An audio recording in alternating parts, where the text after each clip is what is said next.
And I saw this on my Twitter feed, and I just couldn't believe it. So let me set the table if I can. Last night after the show, I was doing some work, as I always am, laptop on the couch kind of scenario, and I see that Conor McGregor's tweeting. And a lot of it was sort of the innocuous stuff. You recall yesterday, Paulie Malignaggi and Artem Lobov had a dust-up at the BKFC Media Day. We spoke to David Feldman, who runs BKFC. We had Artem on the show right afterwards. So you all know the story there, basically. After that, Conor McGregor takes to Twitter. And on Twitter, he tweets one at a time photos from his sparring match that he had with Paulie Malignaggi prior to the Mayweather fight. And he's just one at a time pumping them out. And there's no words with them. It's just shots of Malignaggi getting tuned up. Now, again, Malignaggi maintains that, yeah, Conor got some licks in early, but over time he kind of faded. And, I think he responded saying, to Conor, release the whole thing. If you don't, it just shows, that you didn't do well. You guys have all heard that kind of stuff before. I'm not going to rehash that. So that's where we are. Then he starts tweeting about Khabib Nurmagomedov. And I want to pull my phone up because that is where I have the stuff saved. Because if I go on my laptop, I'll miss all the crucial details. So here is what he said about Khabib. Now, some of this he ended up deleting, which I suppose is a good thing. But not all of it he deleted. So here is what he tweeted in addition to all of the photos of Paulie. At around about 17 hours ago, as of the time of this show, he tweeted two pictures, one of Khabib and his bride. Well, I guess both of them were Khabib and his bride, but two different scenarios with them. And as you guys know, Khabib is from Dagestan, Russia. He is a Muslim. He is a devout Muslim. And his wife is fully veiled, not just with the hijab, but you can see nothing. Okay? Again, and this is, I guess, a wedding day because he has a nice collared shirt on. He's shaved. He appears to be a little bit younger. It's an older picture, I suppose. And there's flowers everywhere, and he's wearing a blazer. So this appears to be some kind of occasion, perhaps his wedding day. I do not know what the proper customs are from that part of the world for this kind of thing. Suffice to say, she is 100% clothed. You cannot make out anything about her appearance. She's not wearing all black. She's wearing all white. So he tweets two pictures of that and says, "Your wife is a towel, mate," which is a pretty noxious thing to tweet, to be quite candid with you. I have been all over the Muslim world. I've been to Egypt. I've been to Jordan. I've been to Palestine. I've been to Israel. Obviously, Israel's a combination of Arabs and non-Arabs, but I've been to, where else in the Muslim world have I been to? Syria, a long time ago, really long time ago. You get the idea. Lebanon, I was there over the summer. I've been to Turkey. I'll be honest, I don't particularly care for women when they're fully veiled. It's just not a thing I think is... I don't like it. But on some level, you have to recognize that there are going to be cultural differences across the world. People are going to have a difference of opinion. This is a highly contentious and also debatable issue about what is the best way to treat women in society, and also what about their own agency, and what if they want this, and it becomes a very complicated debate. So I'm not one of these guys who thinks that's a great thing for women to be doing, but I also recognize the limits of my own opinion, and I certainly wouldn't use it as a way to insult a person's wife. So he does. He does. He goes out of there and he tweets, "Your wife is a towel," because she's wearing the all white, right? Now, he later deleted that tweet, but he also put up a tweet of one of his teammates and says, "I smacked your brother around and took a shit in his hat." And so he has like a mark on his cheek from the melee following UFC 229. And then he tweeted, "Don't be scared of the rematch, you little scurrying rat. You will do what you are told like you always do." Okay? And then this morning, he put up one. This is only about 5 hours old. A picture of him, Ruslan Magomedov, and, who was the other gentleman who fought Kevin Lee? Mustafayev, I believe is his name. He goes, "Wow," and it's a picture of those two and then Khabib all in a row. And he writes, wow, another Dagestani caught abusing steroids. That's 2 out of the 3 in this picture busted for steroid abuse, with the most recent being busted 3 times in a row and now hit with a lifetime ban. Excellent job at Jeff Nowitzki, UFC. The only vice that cannot be forgiven is hypocrisy. Understand, I don't make much of what USADA does, as you all well know, but one of the most tested athletes is Khabib Nurmagomedov. He has passed the 25 threshold, right? So keep that in mind. So I was thinking, wow, that's a real ugly way to extend this rivalry. And then Khabib ratchets it up to another level. So he tweets out today a picture of Conor McGregor with a girl who is unnamed. If you read Irish media, it is the woman who is, and I can't even say alleged, speculated to be involved in the incident related to his arrest at the Beacon Hotel, involving suspicion, again, no charge, no conviction, of sexual assault. Now, whether that is accurate, I don't actually know, but it's believed that that's what that is. He tweets that picture and writes, "Rapist. You are a rapist. You are a hypocrite who is not responsible for your actions. Justice will find you. We will see." At the Notorious MMA. Okay, let me make a very clear statement about this. I know there's a lot of young men who watch mixed martial arts, guys in their late teens, early to mid-20s, even late 20s. And I'm not here to tell you that I've got it all figured out, because Lord knows I do not. There is much about the world I have gotten wrong, and there is much about the world I am still very much confused about. There are things I will be wrong about in the future. Here is one thing I know. Young men don't take threats and the reality of danger as seriously as they should. This has gone too far. This has gone way too far. Now, you can make the argument that this went too far a long time ago, and I wouldn't really disagree with you. But at least that process, I thought, had kind of, I don't know if resolved itself, but it had worked itself out a little bit. They did end up having a fight. There was that brawl. They both did get fined. And I even said at the time, the fines weren't going to do much, but they also got suspended. They were separated. Khabib went on some global tour, and Conor did what he did. And, selling whiskey. You thought they're probably not over it, but they're occupied now with other things. Yeah, apparently not. Apparently not. I don't want to suggest that something is necessarily bad that's going to happen. I'm going to Miss Cleo this situation. Here's what I am going to say.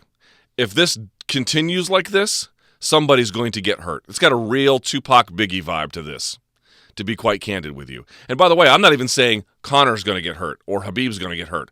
I'm not even saying someone in their inner circle is going to get hurt. It's not what I'm saying at all. What I am saying is you've got these 2 enormously popular figures from 2 radically different parts of the world who pull from radically different parts of the world for their fan base, who have outrageous levels of antagonism towards one another. A very innocent, unrelated person could be hurt in this whole thing. Forget about the principles involved in this situation. I know there's probably a lot of young people being like, this is just banter. How serious is it going to get? John Jones made fun of Cormier's wife, blah, blah, blah. Yeah, Cormier took it in stride. Khabib doesn't take it in stride.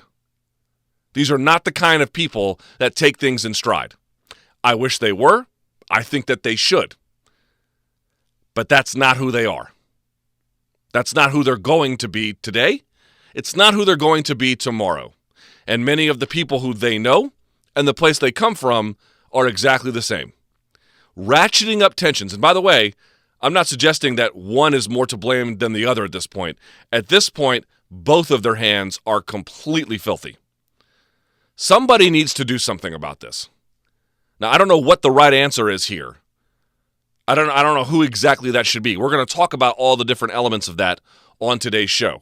The commission has threatened to get involved. I never thought I would want them to, and I'm still pretty sure that I don't. But someone's got to do it. UFC abdicated responsibility when Conor threw the dolly at the bus. They glorified this whole thing. And as you can see, they've learned nothing. How many people told me when Khabib got fined $500,000 that they needed to send a message? Yeah, they sent a message. Here's the message. Khabib doesn't give an F about your fines. It was never going to do anything. This is serious business to him. And again, I believe in a world where even outrageous forms of expression deserve a place of tolerance, but I can't make the rest of the world believe what I believe. And I can't compel people to acknowledge the world as I see it. Dude, I am telling you, this took an ominous tone overnight. Overnight. They've been through everything they've been through, and think about what Conor did. Conor is making, frankly, cultural, if not accusations, there are just total undertones of cultural criticism there, religious criticism there, national criticism there, right? And again, I'm the kind of person who doesn't really, I'm a little bit uncomfortable, not so much with the hijab, I don't really mind that at all, of course, but when women are fully veiled, it makes me a little uncomfortable. But there's one thing to make a good faith argument about why that should or should not be the case. It's another merely to take a stab at someone for provocation, and to do so when it's a loved one who, go look at Khabib's Instagram. He doesn't put his wife on Front Street for the world to see. He keeps that private life very private. Conor then does the opposite and pulls it out. Then Habib responds by being totally unfair. Now, I don't know what the truth is with Conor McGregor, but here's what I do know at the moment at which I'm saying these words to you right now. He has not been convicted of anything. He has not even been charged with anything. And the other point about this is both people are pulling in innocent members of this story to get at the other one. You've got Conor, who's out there bringing in Khabib's wife. She's got nothing to do with this. And then you've got Khabib bringing in this woman who may or may not be related to the various incident involved. And even if she is, she's irrelevant to their beef. She's irrelevant to any kind of lightweight dispute. So now you've got innocent people being bandied about on social media so that these two guys can score points against each other. And then, as we know, it's a lot more than scoring points for them. This is serious, serious business to them. Dude, I'm telling you, if this continues as it has been, without somebody in an authoritative position finding a meaningful solution to this, something bad is going to happen. And I know there's a ton of people out there, real young, 25, being like, it's just banter, ignore it, it's not a big deal, who cares, moral high ground's already given up, blah, blah, blah, blah, blah. Dude, it is never too late to do the right thing. And it might make you a hypocrite to do the right thing because you didn't do the right thing before. So what? Do the right thing. My answer is right now, Audi Attar, Ali Abdelaziz, and UFC need to call a moratorium on this. Get these guys to say, stop. Someone's going to get hurt here. And I don't know how, and I don't know when, and I don't know who. But this is the kind of ratcheting up of tensions that I never thought MMA could go too far, but pretty clearly it can. It can. Trash talk can go too far to the point where it gets serious enough where you begin to wonder just how dangerous a situation can get, not inside the octagon, but outside of it. Now, we're going to break down who should do what about this. We're going to break down what kind of reasonable solution to this could there be. We're going to talk about how nearly a year to the day of Khabib putting his hands on Artem, Conor overreacting, then Paulie putting his hands on Artem and Conor overreacting, seems to be a powder keg in this whole situation. We'll talk about that element. We're going to talk about a lot of different elements of the story today. What I want to start with is whether you agree with me that this feels like it took an ominous turn overnight. I don't know how you can look at this and say that it hasn't. I don't know how you can look at this and say this is the same as it's always been. To go through that process and still feel like this, and then to bring in innocent people who have nothing to do with this. I'm not talking about the other fighters pictured. I'm talking about someone's wife and then this young lady, whoever she might be, is another level, man. It's another level, and it needs to stop. Here's what MMA lacks. It doesn't have enough civilizing forces. And I'm not suggesting that I want MMA to be as corporate and button up and play by the rule book as other sports. It just can't. It would take way too much effort. But this idea that, like, we should do nothing but let them do what they're doing is a recipe for disaster. Everyone thinks they're just fucking around until something bad happens, and then they go, oops, we goofed. How about we not allow that kind of thing? How about we find a way, if at all possible, to head this off at the pass so it doesn't come to that? I see this all the time, and people defending what Conor said up to this point. Oh, well, when he called Mayweather boy, he was from Ireland, so it means something different. Okay, it's still tone deaf. When he said he wanted to ride into horseback on the favelas, there was nothing bad about that. All right, what about the time where he said he wanted to create a Reebok sweatshop? Y'all can defend all this talk as if it's got nothing to do with it. And Colby, who I like, has said a bunch of stuff that is really beyond the pale as well. Dude, I'm telling you, you ratchet up tensions like that and you do it against people that don't play games. Number one, they might do it back in a way that is totally unfair, which I think Khabib has done here. Again, this is not about Conor's done bad and Khabib is just responding. Khabib, by responding, has lowered himself to the exact same level. But, like, look, the sponsors have been removed. They're not a civilizing force. UFC did nothing to punish McGregor in the wake of the Dolly bus incident. So they're not the civilizing force. And the mainstream doesn't really pay attention to the details of a fighter's life beyond what they can sell for a story on SportsCenter, usually in a positive spin.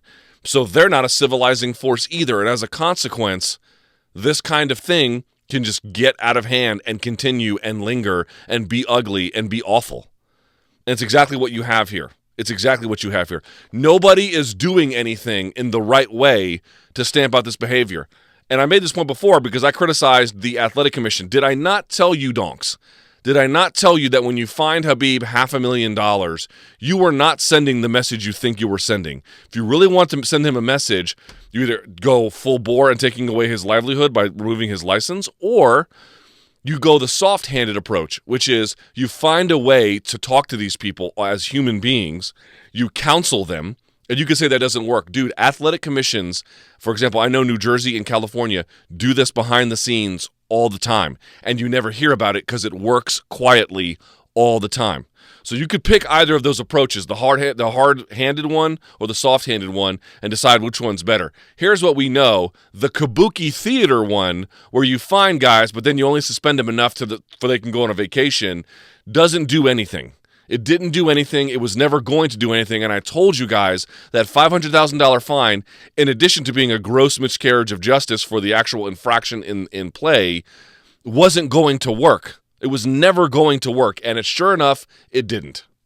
Because here we are, right back here again, if not at the same level, maybe even worse. In fact, probably even worse. It has gotten worse. They're still out here doing this, and now they're out here doing it in a way where they're bringing in innocent other people who have nothing to do with this, who have no reason to be dragged into any kind of skirmish like this. And it sucks, man. It sucks. Because everyone's like, it sends a bad look for MMA. Man, look, I got really bad news for you. People don't care about MMA the way you think they do. Oh, this is a terrible look for the sport. Dude, this sport has never had more scummier people in it than it does now. And the Yakuza used to be involved. This whole thing about like ESPN, being on ESPN is going to clean things up. No, it's not. You know what it's done? It's got people to think it has been cleaned up, and no one digs below the surface. The only thing they care about is the stories that kind of orbit in the ones that they're used to.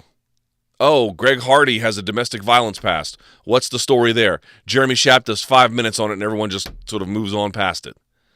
Like, this idea that would be a civilizing force is pretty clearly not true. And when there's no pressure on sponsors, because there are no sponsors, to do anything about it, that doesn't civilize them. And when the UFC says it's the commission's job, they'll figure it out. And then the commission comes along and, like the goof troop stumbles over their own feet. It's exactly how you get here, where everyone passes the buck to everybody else. We don't create any mechanisms to stamp out the worst forms of this. And now you're here. And by the way, remember, Kamaru Usman is going to fight Colby Covington. I like Colby, but at some point, man, you gotta knock this stuff off. The worst parts of it. Like, enough is enough. Enough is enough, man.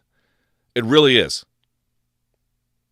I never was one of these guys who's like, the commission should be regulating speech, and I still don't want them to. I don't want the UFC to do that either, because, by the way, if they did, it would make the fighters employees, which is, by the way, why they're hands off. They would rather have the fighters as independent contractors who they can just sort of let do what they want to do, rather than employees who they could counsel and, take a much more serious action towards. But once you start putting in a code of conduct, well, now they become employees. So that's why they're hands off on that, by the way, which is the whole story on that side of things. So as a consequence, and by the way, we'll talk about this later, social media makes neutral things bad and bad things worse. So that's ratcheting up tensions as well. And you get this ridiculous, awful situation that we have here, where everybody comes off looking bad. But this idea that, this will make MMA look bad, I do not care about MMA's impression in the mainstream. The mainstream's not paying attention in the way that you think they are anyway. It's got nothing to do with that. What I care about is somebody innocent getting hurt. That's what I care about. It's the only thing I care about. Frankly, anybody getting hurt at this point. Now, if guys want to fight in the octagon and it's sanctioned and it's above board, that's one thing. It's not what I'm talking about. I'm talking about everything spilling over to the outside of it. So all of these factors are working here for a situation that is continuing to get out of hand. You can say it's been out of hand for a while, and I wouldn't fight you on it. But the fact that it hasn't dissipated at all after all of these turns of the screw is unnerving. So don't give me this, I'm 25 or even 40 years old, let boys be boys shit. Take that to another sucker, because it doesn't work on me. I've seen this movie before. This is nonsense. And yes, other fighters have gone to great lengths to demean somebody else. You had goddamn Mayorga saying he was going to drink the breast milk of Oscar De La Hoya, right? But there wasn't this cultural clash that happened. You had two guys who decided to settle it in that moment in the ring and then let that be what it is. And then everyone kind of moved on. So this is not the first time that people have invoked someone else's wife. But what I am telling you is there's a certain darkness to this rivalry that keeps getting perpetuated. Tensions keep getting ratcheted up, and nothing is being done to put out the flame. I'm not sure what it could be. Thank you guys so much for watching the video. Subscribe to the channel. There's other videos you can watch right here. If you've never heard my SiriusXM radio show, there's a link in the description box below. You can try it for free for 30 days. The Luke Thomas Show airs weekdays, 3 to 6 p.m. Eastern on SiriusXM Fight Nation, Channel 93. Catch y'all next time.